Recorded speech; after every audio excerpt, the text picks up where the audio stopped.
जय हिंद दोस्तों। आज के मेरे छोटे से वीडियो का टॉपिक है कि जब हम म्यूचुअल फंड में इन्वेस्टमेंट स्टार्ट करते हैं तो हमें किस तरह का प्लान ऑप्ट करना चाहिए। जैसे कि हमें सबको मालूम है कि म्यूचुअल फंड में इन्वेस्टमेंट स्टार्ट करते समय सबसे पहला डिसीजन जो हमें लेना पड़ता है वो यही है कि कौन सा प्लान ऑप्ट करें। दो तरह के प्लान होते हैं, एक होता है डायरेक्ट और एक होता है रेगुलर। डायरेक्ट प्लान ऐसा प्लान होता है, जैसा कि इसके नाम से ही पता चलता है, इस तरह के प्लान में हम डिसीजन मेकिंग की पूरी ओनरशिप अपने पास रखते हैं। हम अपने स्किल, अपनी नॉलेज और अपने एक्सपीरियंस को बेस बनाते हुए ये इंश्योर करते हैं कि हमारे में वो कैपेबिलिटी है कि हम किसी भी तरह का फाइनेंशियल डिसीजन ले सकते हैं। पूरी इन्वेस्टमेंट जर्नी में हमें किसी भी तरह की हेल्प या एडवाइस की ज़रूरत नहीं पड़ेगी। अगर किसी को इस बात की क्लैरिटी है और पूरी तरह से कॉन्फिडेंट है तो उसको श्योरली डायरेक्ट प्लान ऑप्ट करना चाहिए।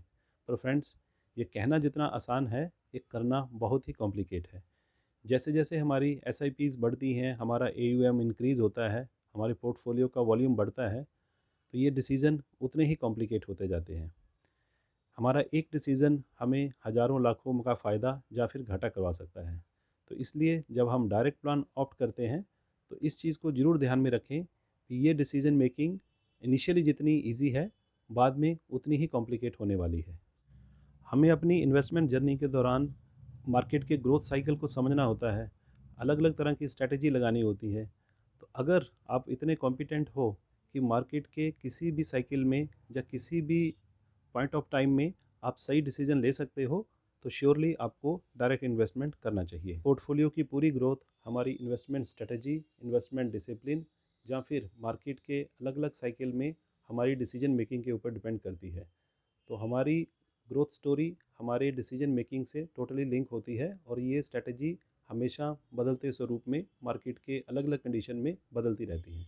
तो अगर आप कॉन्फिडेंट हो कि आप इन सारे कॉम्प्लिकेट सिचुएशन को अपने ओन एक्सपीरियंस, स्किल या फिर अपने ओन या नॉलेज से हैंडल कर सकते हो, तो श्योरली आपको अपने डायरेक्ट प्लान के इन्वेस्टमेंट के ऊपर बेट करना चाहिए। दूसरी तरह का इन्वेस्टमेंट प्लान होता है रेगुलर प्लान। दोस्तों, जब हम लोग पूरी तरह से कॉन्फिडेंट नहीं होते कि हम सारे फाइनेंशियल डिसीजन अपने ओन नॉलेज के बेस पे हैंडल कर सकते हैं, तो हमें श्योरली रेगुलर प्लान लेना चाहिए।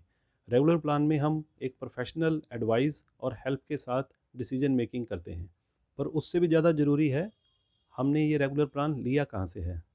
फ्रेंड्स, आजकल बहुत सारे ऑनलाइन प्लेटफॉर्म, ऐप्स और वेब पेज हैं जो आपको इस होड़ में लगे हुए दिखते हैं कि आपकी इन्वेस्टमेंट कैसे जल्दी से जल्दी करवाई जाए। अगर एक 5 मिनट में इन्वेस्टमेंट स्टार्ट करने का ऑप्शन देता है तो दूसरा 2 मिनट में। ऑनलाइन प्लेटफॉर्म आपको एक point of product sale provide करते हैं। वो एक इस तरह की होड़ में लगे हुए होते हैं कि कैसे जल्दी से जल्दी इन्वेस्टमेंट करवाया जाए। उनका इन्वेस्टर की रिस्क प्रोफाइल, उसकी सोशल इकोनॉमिकल रिस्पॉन्सिबिलिटीज़, उसका नेचुरल रिस्क एपिटाइट या फिर उसकी अपनी ओन पर्सनैलिटी किस तरह की है इन्वेस्टमेंट को लेके, वो किसी भी चीज़ को कैटर नहीं करते। ऑनलाइन प्लेटफॉर्म की एडवाइस बिल्कुल भी इंटरेक्टिव एडवाइस नहीं होती है। वो सिर्फ पास्ट परफॉर्मेंस और स्टार रेटिंग और अपनी कुछ रिसर्च के बेस पे लोगों को प्रोडक्ट रिकमेंड कर देते हैं। उनका फोकस इस बात पे बिल्कुल नहीं रहता कि टोटल पोर्टफोलियो कंस्ट्रक्शन आदमी की कस्टमाइज रिक्वायरमेंट को पूरा कर रहा है या नहीं कर रहा है, या उसकी गोल एस्पिरेशन उस पोर्टफोलियो से कंप्लीट हो पाएगी या नहीं हो पाएगी। मोर ओवर, पूरी इन्वेस्टमेंट जर्नी में वो अपने इन्वेस्टर को बिल्कुल भी इंटरेक्टिव गाइडेंस नहीं देते। इन्वेस्टर को कहाँ पे किस तरह का डाउट आ रहा है, इसका सल्यूशन उनके पास नहीं होता। अब इसके बाद क्वेश्चन उठता है कि हमारे पास ऑप्शन क्या बचता है। तो दो फ्रेंड्स, इसके अलावा भी सेबी के रजिस्टर्ड कुछ एडवाइज़र होते हैं जो आपको इंटरेक्टिव एडवाइस दे सकते हैं। वो आपके साथ आपकी इनिशियल इन्वेस्टमेंट डिसीजन से लेके पूरी इन्वेस्टमेंट जर्नी में आपके साथ जुड़े रहेंगे। आप अपना किसी भी तरह का डाउट कभी भी उनको कॉल करके पूछ सकते हैं।